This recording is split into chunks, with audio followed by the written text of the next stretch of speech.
Ladies and gentlemen, it's now my pleasure to introduce the next session.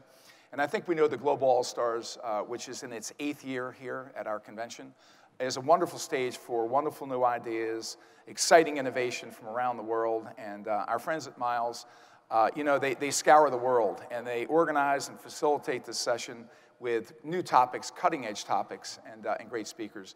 This year, they have some wonderful content to share with you. We've got speakers in from Copenhagen to Yosemite. And with that, I'm going to take this opportunity to introduce our friends, Chris Adams and Laura Libby from Miles, to talk about this great day. So have a great morning. Thank you. Good morning, everybody. Greetings to one and all. Yes, we're back for the 8th, count them, 8 editions of Global All-Stars at this wonderful gathering of destinations from all over the world.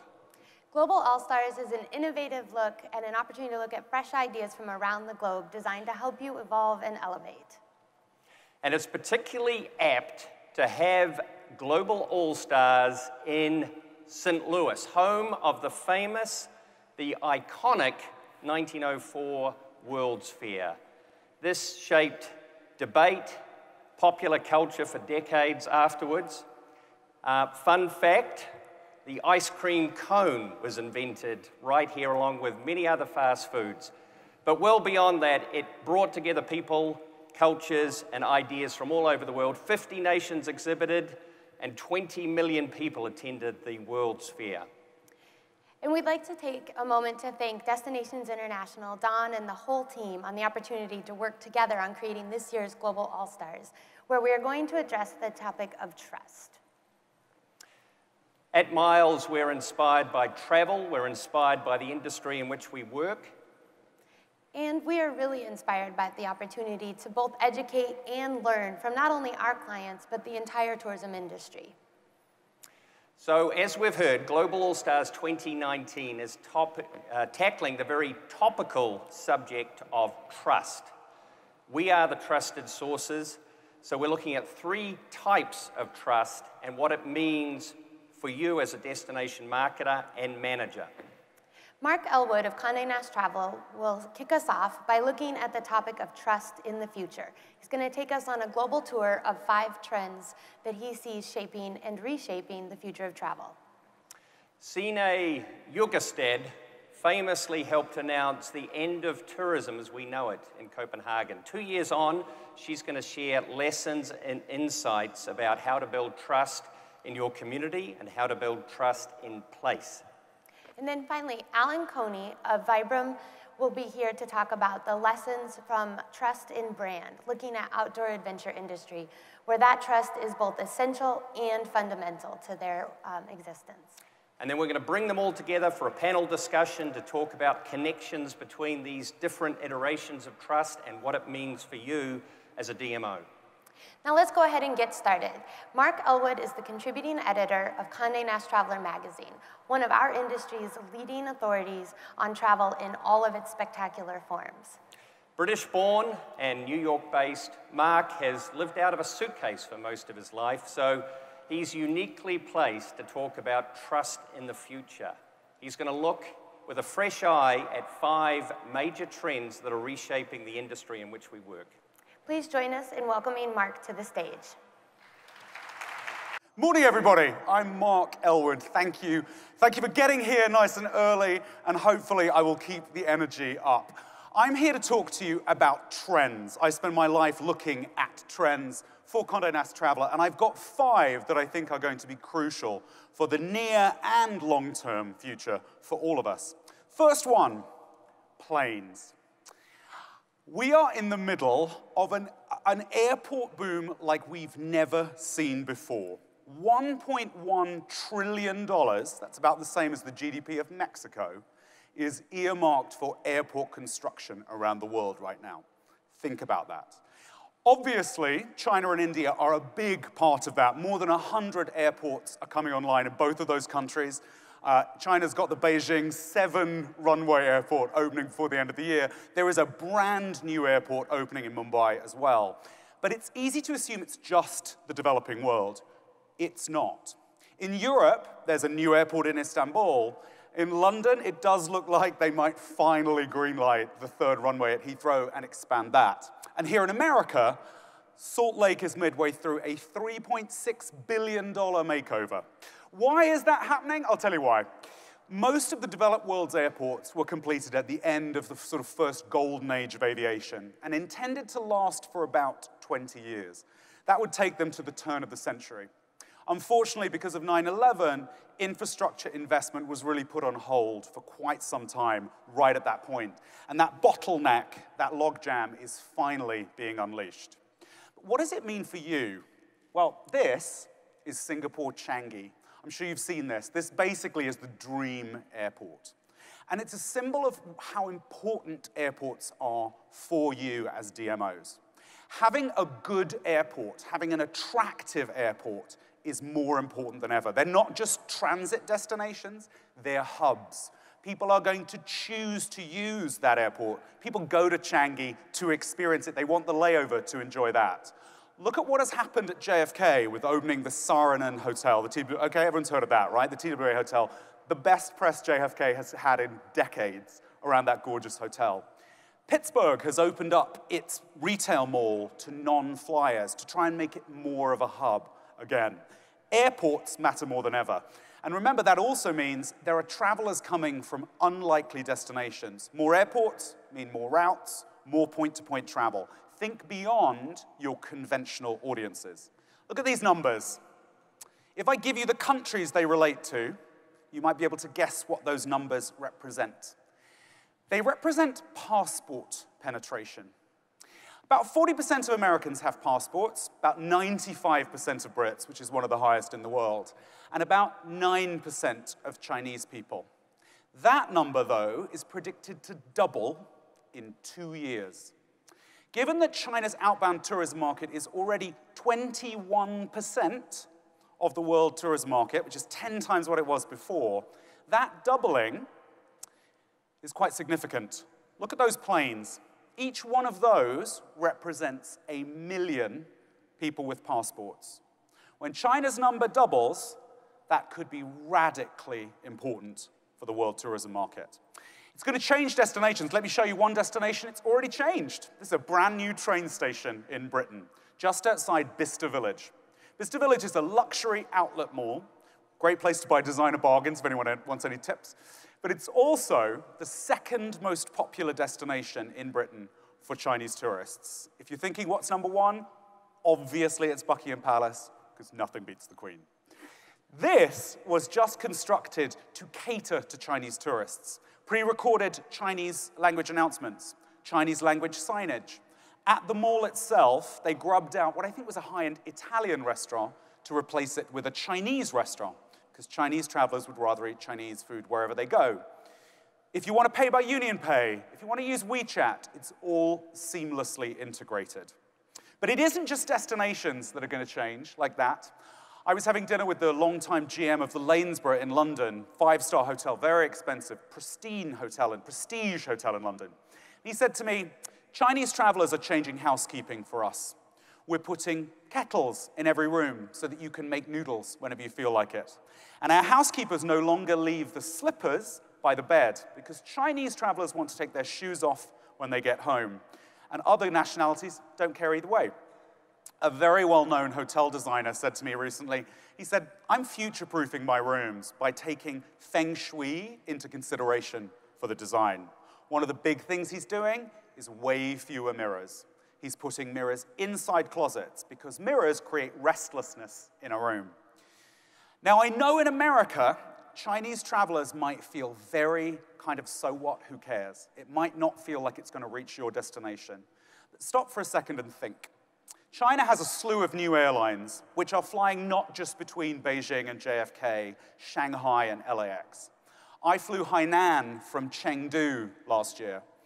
Hainan connects the west of China directly to Seattle, San Jose, Las Vegas, Boston. More routes are coming. Secondary cities like Xi'an, Kunming, those people will be able to reach America more easily than ever, and you should pay attention to that. Third trend. I put Airbnb up there, and I always think hospitality people shudder slightly, because when home shares came about, it did feel a little like the death knell for hotels. With a little hindsight, we can all see not the case at all. In fact, there are 17.5 million hotel rooms in the world right now. That is double the number in 2000, and 1 million more are already under construction. Hotels and home shares are learning from each other. Marriott runs Homes and Villas, Accor bought One Fine Stay, not a great partnership, as I'm sure everyone knows. But we're also seeing Properly, a startup which allows Airbnb hosts to offer maid service like a hotel. And when Hotel Tonight was sold, it was bought by Airbnb. I had dinner with Sam Shank, who co-founded that recently, and he's in charge of Airbnb's hotel strategy. Think about that. And he dropped some very interesting hints about what they're going to do. So what is this merging, this blurring? And in fact, look at this. Is that a hotel room or is that a home share? I don't think you can really tell these days, and that is crucial. How do you make the most of this? Don't legislate, don't be Mallorca, don't be Japan. Being draconian about home shares will not work. Instead, try and think nimbly. Think about what Graduate Hotels did this summer. It offered something called a hall pass for $400. For a month, you could stay at any of Graduate Hotels' properties, maximum 5 nights, around the country. You essentially were taking up residence there. Think about the alberghi diffusi in Italy, which really are an economic development program. Dying villages, they took empty cottages, turned them into visitor-friendly stays, and ran them centrally. Equally, Airbnb has partnered with a developer, Nativo, to create buildings that in Miami and Austin will be pre-configured to be home shareable. It's a bit like a condotel, basically. And Okan Tower in Miami has Hilton on board to help it rent out the apartments it sells. My fourth trend, I'm sure you've seen a picture of this. This is Trolltunga in Norway. 400 people went to Trolltunga in 2009 to take a picture sitting at the end of that rock. 400. 5 years later, 40,000. And this is where I'm going to touch on over-tourism. Signe is going to talk fascinatingly about how Copenhagen dealt with that, but I just want to touch on a couple of lessons and learnings about over-tourism. In Spain, it's such a problem that there is a word for the way that local people feel about over-tourism: turismophobia. And in Venice, which is arguably, I think, the poster child for over-tourism, the density of visitors is double that of Disney World. 6.5 visitors for every staffer at Disney World, 13 visitors for every person in Venice. Just think about that next time you walk down Main Street and you think, this is busy. But remember, America, again, much like the Chinese traveler, America often thinks, what does this have to do with me?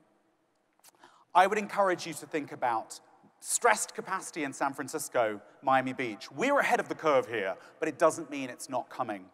Antelope Canyon in Arizona is next to a town of 8,000 people. People go there to take amazing Instagrams of the natural formations. In fact, 4 million people went there last year. That is going to grow, and it is going to stress out infrastructure. So what do?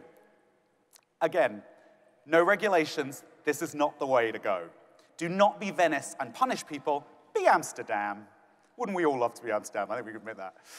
Amsterdam used nudging techniques. It ran videos of the lines outside major museums on its website. If you're a tourist, you can pick up your phone, check a live feed, and see, oh, I'll go back later.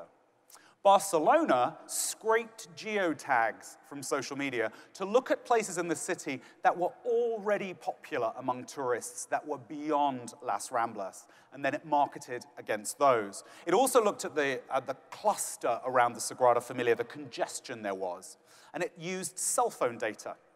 Took cell phone data from around the Sagrada Familia, stripped out the locally registered phones, and anonymized the results. It learned how tourists were moving around that building and how they didn't really know how to find their way.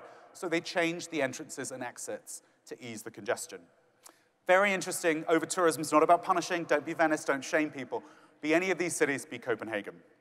My last trend goes forward, avocado toast, millennial pink. You know what I'm going to say. And I think even the millennials in the room might sort of sigh when I mention millennials.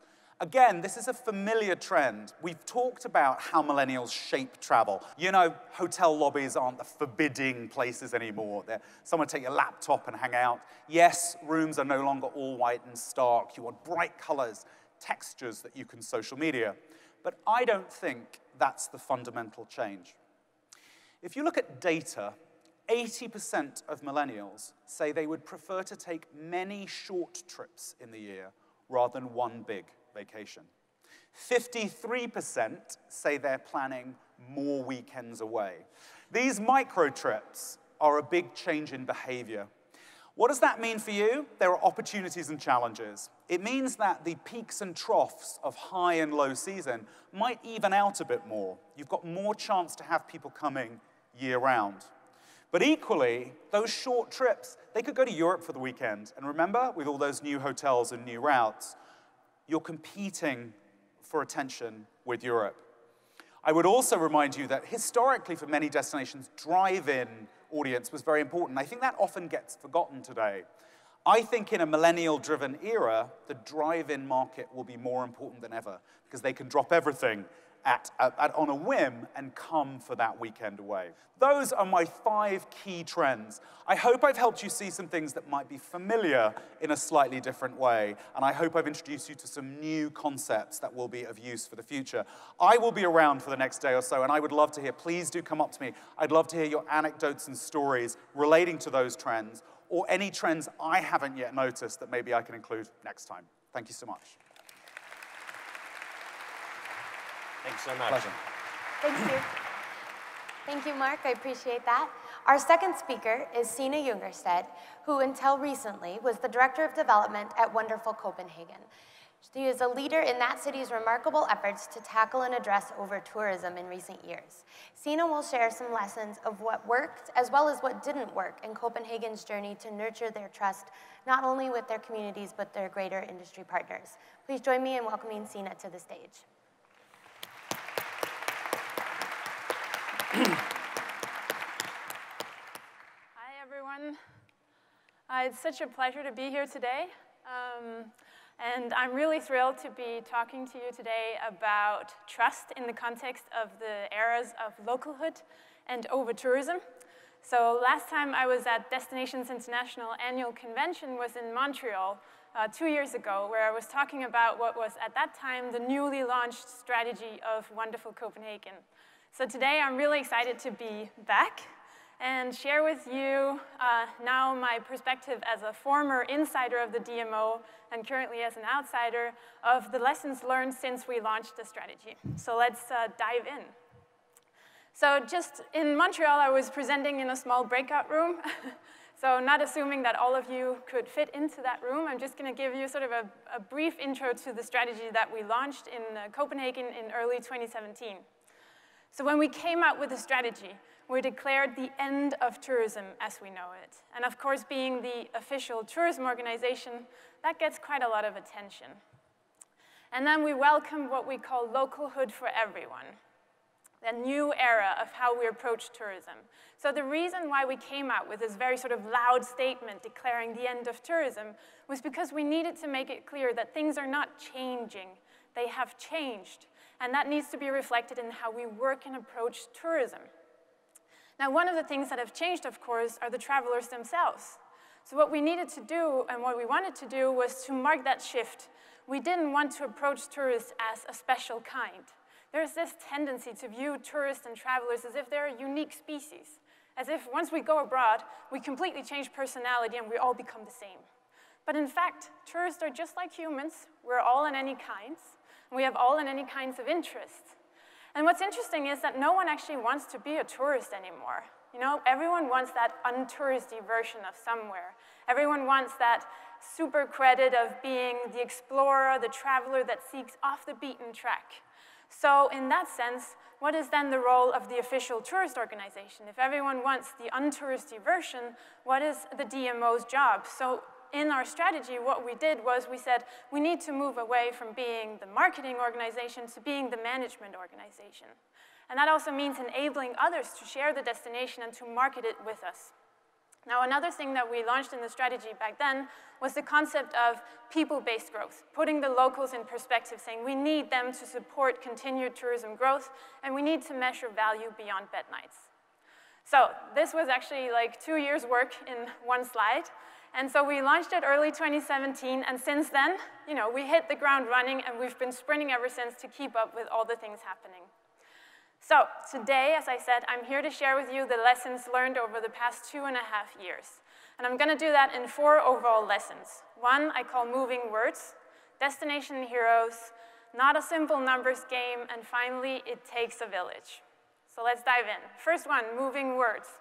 Now, in early 2017, 2 new words were introduced to the conversation and the discussion of tourism in Denmark.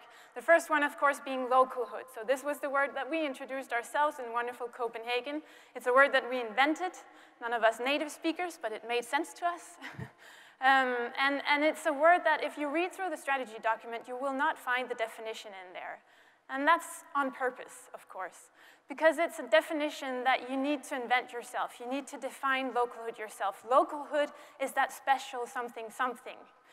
It's what makes Copenhagen somewhere and not just anywhere. And that's also why it has to be individually defined by the people experiencing it. And then, of course, the other word is over-tourism. So over-tourism, I think it was coined in 2016 by Skift, but it really became part of the conversation in Copenhagen over the summer of 2017. And because the 2 words sort of came up in the tourism vocabulary around the same time, the 2 were actually also very much associated. So in a lot of media, localhood was sort of coined as the solution to over-tourism, a problem we didn't realize we had yet at that time. And the 2 words actually do share some commonalities. So one commonality is that they actually both sort of became movements in themselves. We were very proud to see that localhood went global. So we were invited to talk about localhood from Melbourne to Montreal and all around Europe. And this made us really happy to see that there is something here. We're resonating across a lot of different destinations. The same goes for over-tourism. It also became a movement, a very different kind of movement, but it's something that we've all been talking about. Now, as it goes with movements, they also become very generalized and sometimes oversimplified, and that happened to both of these words. So localhood, for example, has been criticized for being primarily a consumer-driven demand. So it's about the local, authentic experience for travelers, when in fact it wasn't just localhood, remember? It was localhood for everyone. So what localhood is really about is the balance between being visitable and being livable. Same goes for over-tourism. It's a very intuitive word. That's what makes it such a strong word. It makes intuitive sense. It's about something that's too much in a small place. That also means that we're sometimes oversimplifying the solution. If the problem is over-tourism, the solution must be under-tourism, like Mark was also talking about. It's like overeating, eat less. Overheating, cool down. But in fact, it's a much more complex problem than that. It's about the unsustainable impact of tourism on local lives, on infrastructure, and on the natural habitats of different destinations. Now, in fact, final commonality between the 2 words is that they're both hyper-local. So of course, localhood, as I already said, has to be really locally defined. What is the balance here? What is it that defines our localhood that we need to sustain and support? Over-tourism, the same. I've seen an index where you have over-tourism as a country index, countries that have over-tourism. Now, normally we talk about over-tourism as if it's a citywide problem, when in fact, over-tourism is hyper-local. Over-tourism is on a certain street, on this specific corner, on this bike lane or parking lot, or on this mountain. So you have to address the issue as such. But this also means that over-tourism can actually happen anywhere. It's not just the big capitals. It can be anywhere. So these are the 2 words that I wanted to highlight as moving words. And lesson 1 today is that words really have power. So even if change happened before the words came, the words were part of defining the conversation, the very needed conversation on what's happening in tourism and where is it going. Second lesson, destination heroes. Now, as we launched the strategy, we realized that our trust rate as DMO and as the key marketer was going down. Now, of course, as everyone wants the untouristy version of somewhere, that changed our role from marketing to management. But as everyone who works in people management knows, You know, you don't become a manager by saying it. You become a manager by doing it and by showing it. But now we were becoming a manager in a landscape of multiple destination heroes, and we didn't necessarily have the mandate to be their manager. And you could see that also in the media, where in the media we used to be the most trusted source on tourism information. But now a completely new source was getting much more attention than us, and these were the locals, of course. And the locals, they don't live in a destination. They live in a city. And so they were not looking at the DMO as if it had super relevance to how their city should develop, and they were not looking at us with trust or authority. In fact, lesson 2, we were no longer the destination hero, we were increasingly becoming the destination villain. And that leads me to the third lesson. It's not a simple numbers game. Before, we could define our success through big numbers. So that was our superpower as a DMO. We came out and we said, we've been growing this year and it's amazing. We have more tourists coming and it's our success as a destination. But now today, when we launch big numbers, those numbers are followed up with distrust and worry if we can actually manage to balance that against the city. And so what you see is that, of course, in the strategy, we came out and we said, no, we need to measure a value beyond bed nights, but this is a very, very difficult measure to come out with. So we've tried lots of different things, but it's a really difficult number to identify in a simple and communicative way and in a relatable way. But what is relatable are stories of over-tourism. Because stories of over-tourism are personal. They're about individual encounters with tourism. They're about locals being sad that tourists are peeing in their flower beds. They're about very, very personal accounts. Now, of course, as a DMO, our reaction was, let's produce other numbers, new numbers that will inform this debate and show that we don't actually have a big issue here. Now, just to give you an example of how that is not really the simple way of doing it, because numbers, this one number illusion doesn't actually work. And so we launched a new research project. We call it 10x Copenhagen, and we did a lot of research on locals' experience and sentiment towards tourism. I'm going to show you why there is no simple number. And this is, I often get this question, so what do Copenhageners actually think of tourism? And I'll show you here why there is no simple answer. So this is a locals love or love not tourism.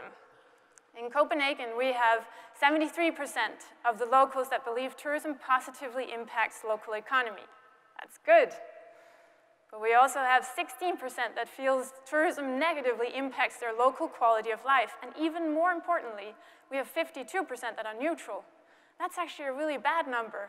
Neutral, that means tourism has no relevance whatsoever for their local lives. We have 81% that support continued efforts to ensure tourism growth. That's good. That's a number we like as a DMO. But we have 38% that think their neighborhood has room for more. Only 38%.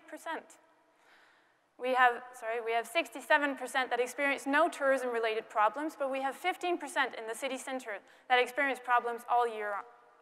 And we have 41% of those problems relating to crowdedness. Now, this is obviously not a good number, but it's well below the European benchmark number.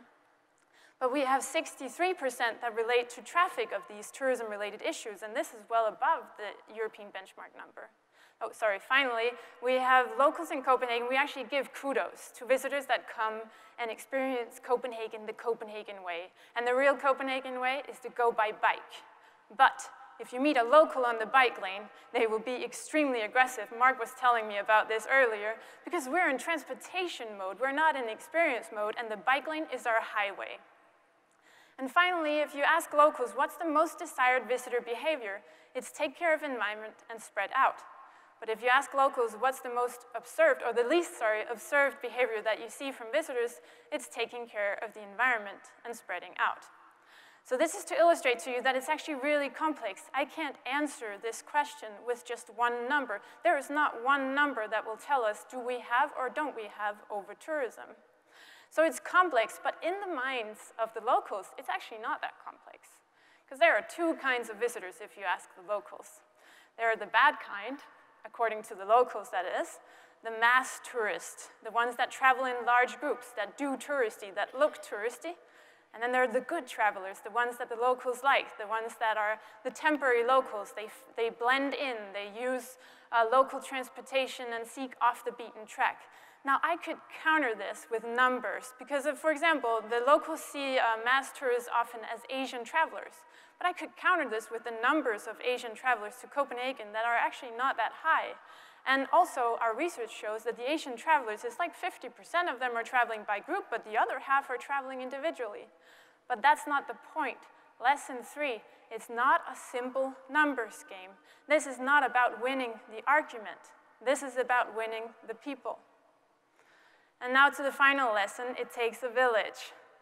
Because it's easy, whenever there's a problem, and I'm sure as there are a lot of DMOs here today, you all know this, whenever there's a problem, point to the DMO. And then we have to take responsibility for it. But in fact, the DMO will not solve this issue on itself, and that's also part of the 10x Copenhagen project that we launched. So we were doing research to inform the debate, but we were actually also involving multiple stakeholders and city stewards to really engage in that debate. And one of the points here is that we need to make tourism a prioritized agenda. And we need to make tourism not the fun cousin that you invite if you have an extra seat, but in fact, the one that you always invite because it's an important and qualified discussion. But to achieve this, we also need to take a look at ourselves and accept as DMOs that the world doesn't actually revolve around tourism, I'm sorry to say. So we do like to think that tourism is the centerpiece of every discussion. But to actually achieve this, we need to understand that tourism is not a goal in itself. Tourism is a means, it's a powerful means to build better communities across several agendas. And that's to my final point today is, I have to admit, I believe that we got it wrong with the locals. We got it wrong because we were asking what they thought of what we were doing. But in fact, ask not what the locals can do for tourism, but what tourism can do for locals.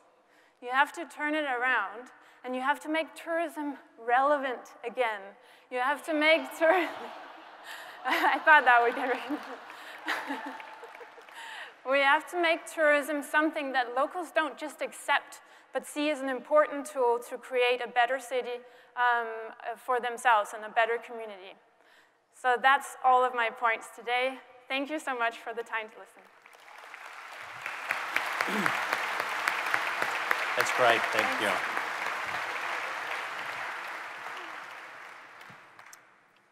Finally, when it comes to trust, no other industry comes even close to the outdoor adventure industry, where trust in product and trust in brand is fundamental. Allon Cohne is a veteran of the industry. He's Chief Marketing Officer at Vibram, an 84-year-old storied brand that also works with other industry leaders such as Patagonia and North Face. And he's got some unique lessons on building and maintaining trust. So let's welcome Allon to the stage, set up a belay, and he can give us a mountaintop view of what building trust in brand really means.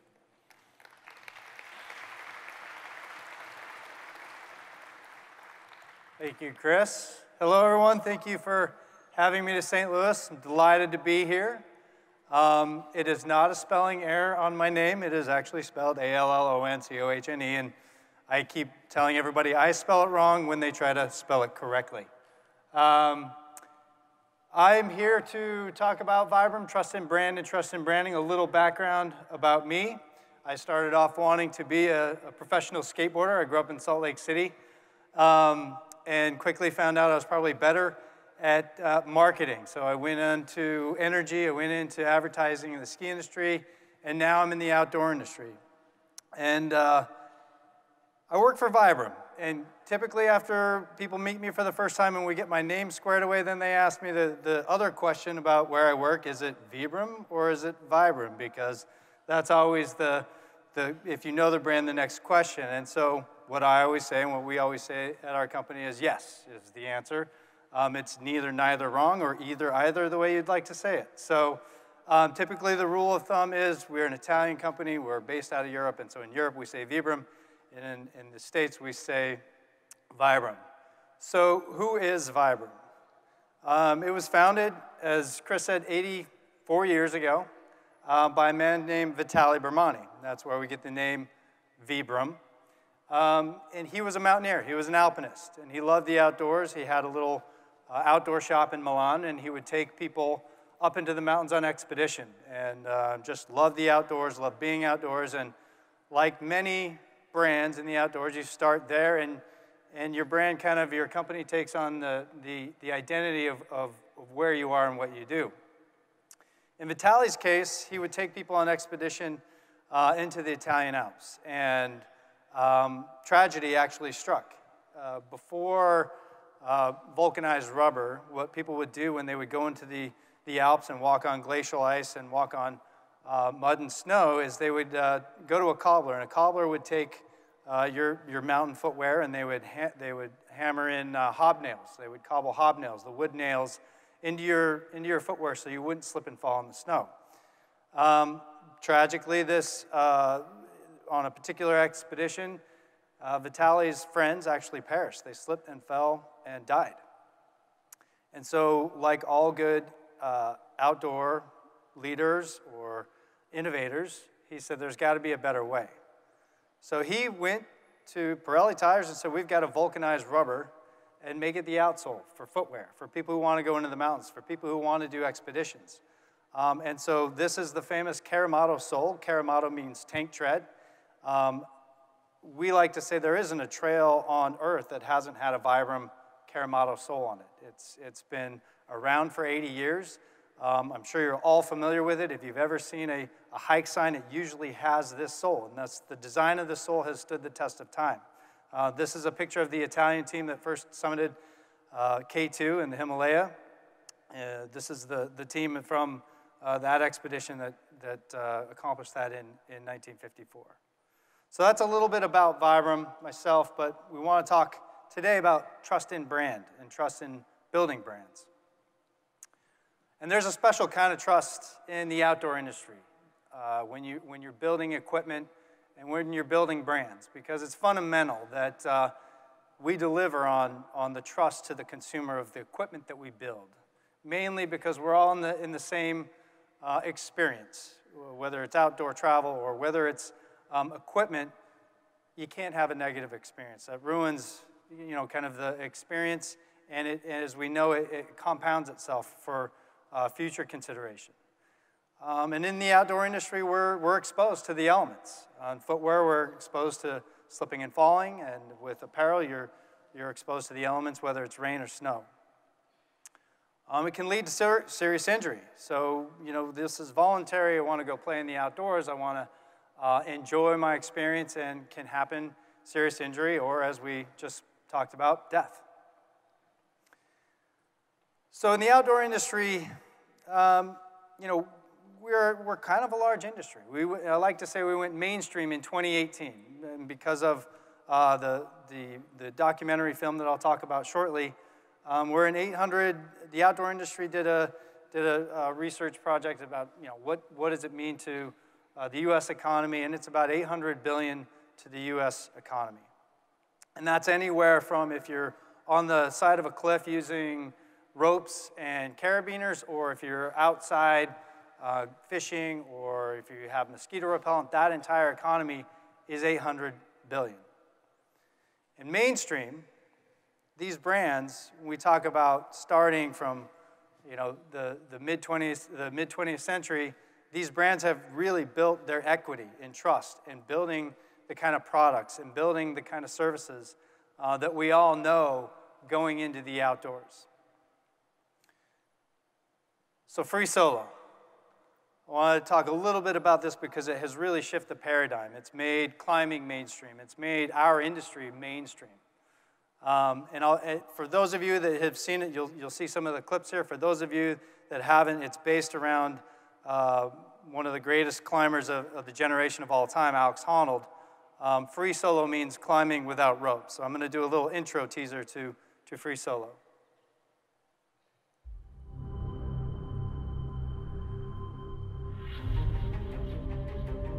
Does it feel different to be up there without a rope?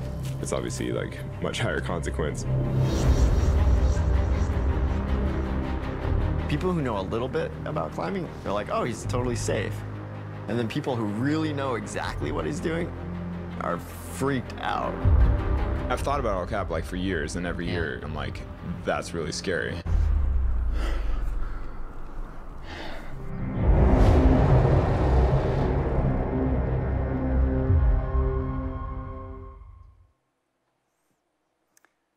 That's really scary, to say the least.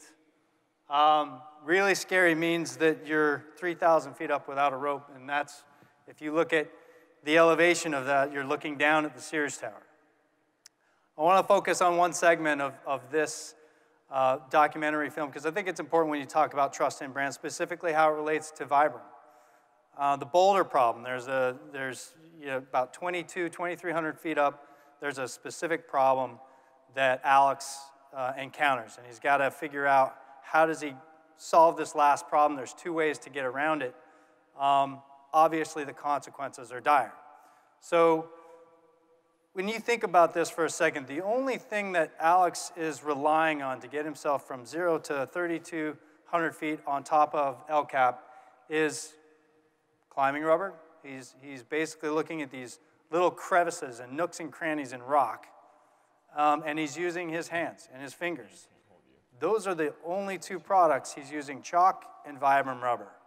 He's got to trust, and I think all climbers will tell you the product and the equipment that you use is paramount. So for us, this expedition, this challenge that Alex encountered was important for us. So one way to solve the bouldering problem, I'll let Alex talk about it, but was two ways. And this was one way with ropes. It makes more sense to do the big two-handed jump because you're jumping to a good edge, so there's actually something to catch.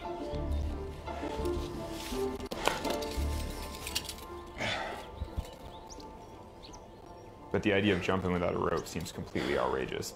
If you miss it, that's that. That's that. So let's not rely on hands. Let's rely on equipment. And let's rely on Vibram, La Sportiva, and trust.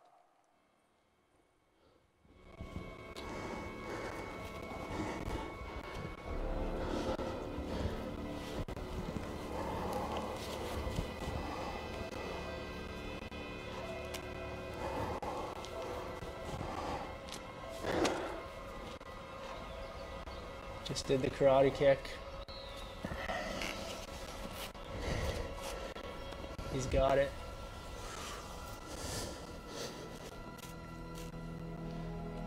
Oh, yeah. That is way too gnarly. Oh my God. Did it. Jesus. For us and everybody watching, I mean, you know, you get clammy hands up here, you get clammy hands just watching it. So that's the ultimate trust in brand. We're you know, super proud of everything. This is obviously Academy Award-winning documentary, and this is our industry. I mean, Alex is beyond it, but this is where our industry plays. And we in the outdoor industry, we toggle back and forth about balance of stewardship and the balance of business.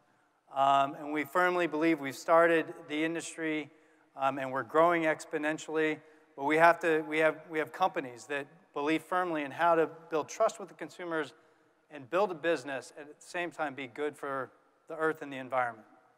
And I think everybody knows Patagonia and their commitment to the outdoor industry, but also product in general. Their mantra, their mission statement is build the best product and do no harm to the earth and help that recreation atmosphere so that everybody can benefit from it. So I'm going to talk a little bit about the marketing and how to build the trust in product.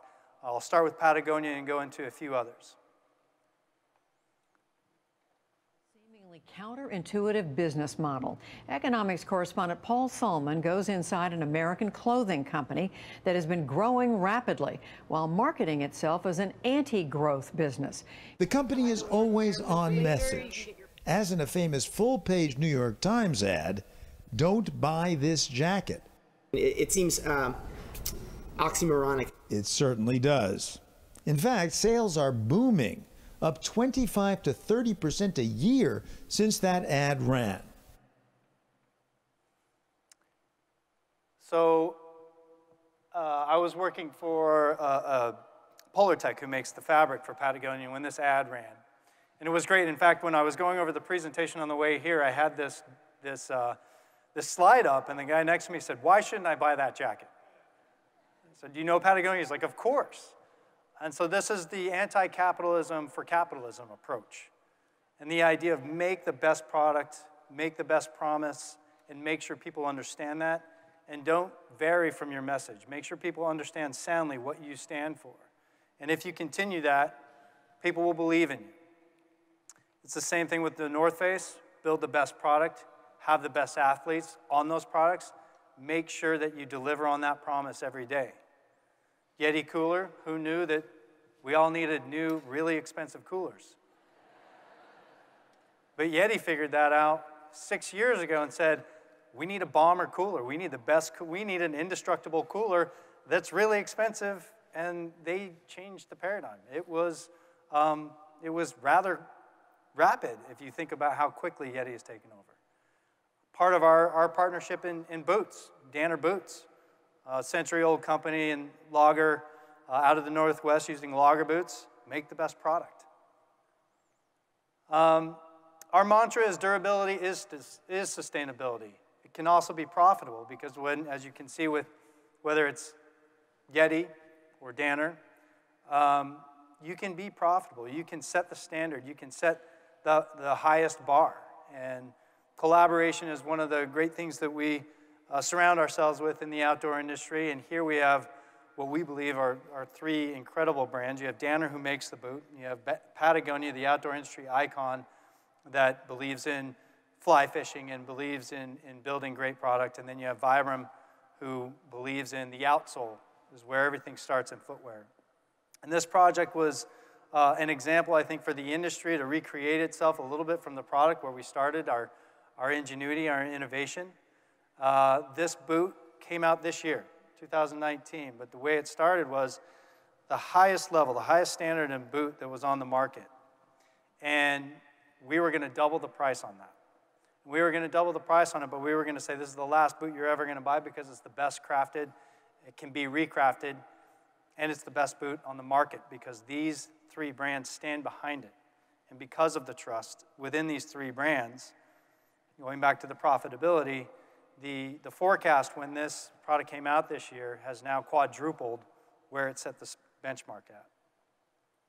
So I wanted to leave with one last slide because I think it's important. And I think we all in this room understand it. You know, apology accepted, trust denied. When we can all apologize, and then you can kind of gain that trust back a little bit, or people appreciate it.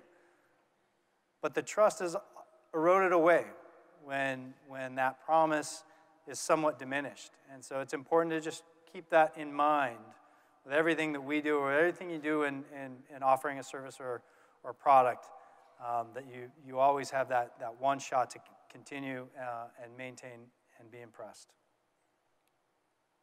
And that's it.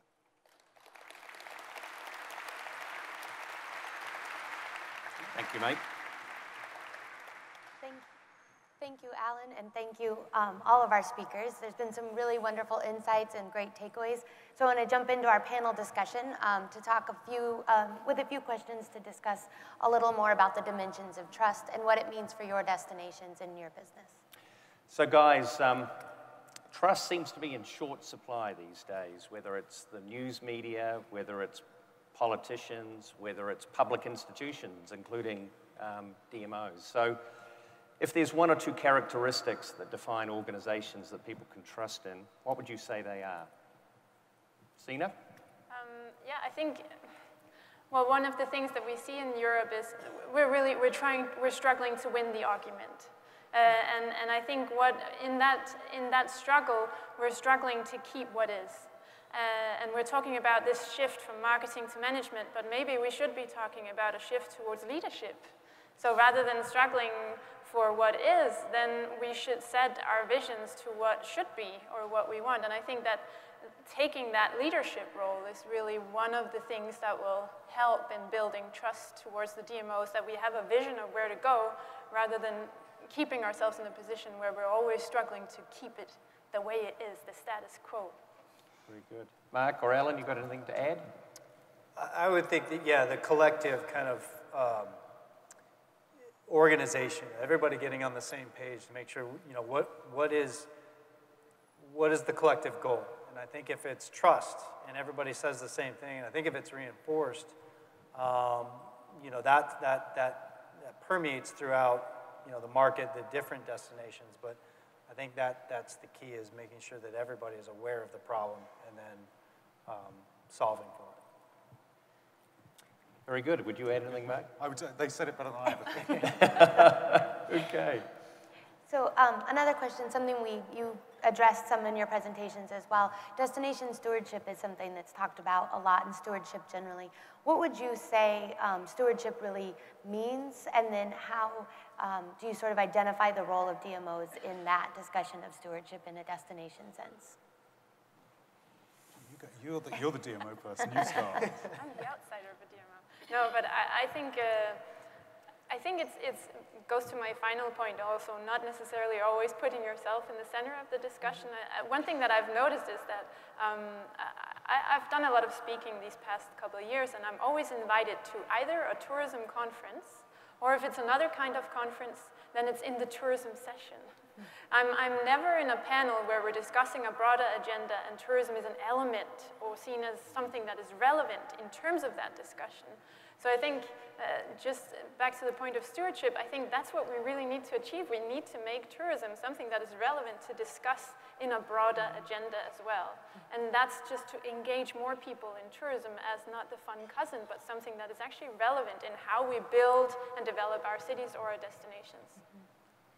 Yeah, Alan, that goes to something you were saying earlier about sort of the broader role.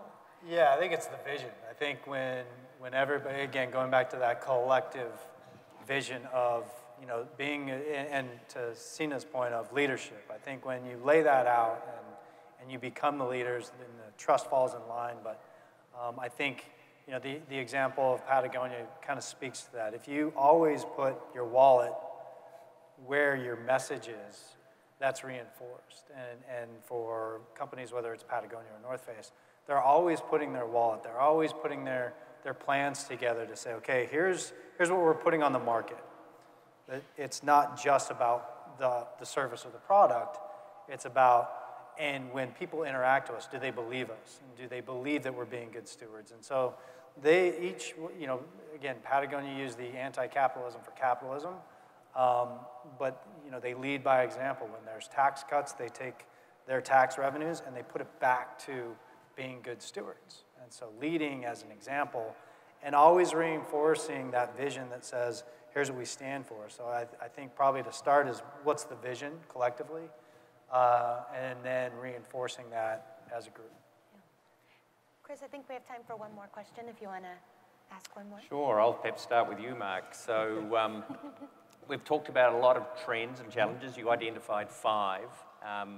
If you had to pick one that was going to be the most impactful in terms of shaping organizations and having to ensure that they are still trusted, which of either your 5 would you identify? I think if I were to set aside over-tourism, which I think everyone is aware of, I do think that the rise of travelers from unexpected destinations, so Chinese travelers, Indian travelers, sources of different visitors, which I think a lot of American DMOs, because they seem so far away, it isn't necessarily front and center. I think in the next 10, 20 years, thinking beyond your traditional market is super, super important.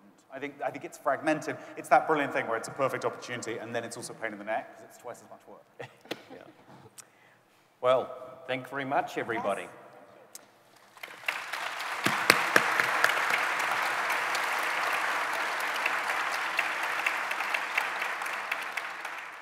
And I do want to thank again our presenters, Mark, Signe, and Alan. We really appreciate you guys joining us this year for our Global All-Stars session.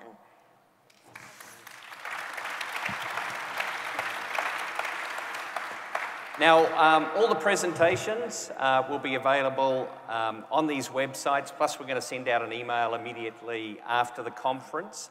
And also pop by our booth. Yeah, Allon, Mark, and Signe will be at our booth today during the lunch and exhibition time. So please come by, meet them, ask them your questions, and explore all the resources they have available today related to their presentations.